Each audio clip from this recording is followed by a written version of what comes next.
Hello' everyone, মই makeup artist প্ৰণামিকাই মোৰ অন্য এটা ভিডিঅ'লৈ স্বাগতম জনাইছোঁ। এয়া আছিলে মোৰ ৰিচিপশ্যন ব্ৰাইড ৰুবি।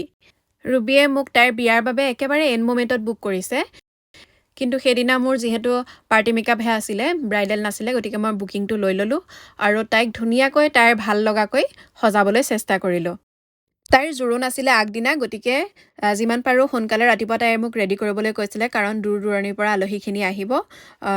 গতিকে যিমান পাৰোঁ সোনকালে ৰেডি কৰিবলৈ চেষ্টা কৰিলোঁ। মেকআপ কৰাৰ মাজত গোটেইখিনি ভিডিঅ' ল'বলৈ নহ'ল বাৰু, মাজে মাজে অলপ অলপ ক্লিপ লৈ থ'লোঁ, যাতে আপোনালোককো মোৰ কামসমূহ দেখুৱাব পাৰোঁ আৰু আপোনালোকেও চাই জনাব লুকটো কেনেকুৱা হৈছে।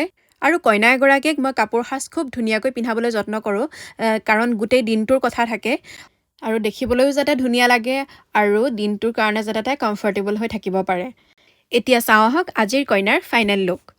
তাইৰ মেকআপৰ বাবে বাৰু বিশেষ ডিমাণ্ড নাছিলে, খালি হেয়াৰটোহে তাইৰ বিচৰা মতেই মই কৰি দিছোঁ আৰু আপোনালোকেও চাই জনাব কেনে হৈছে।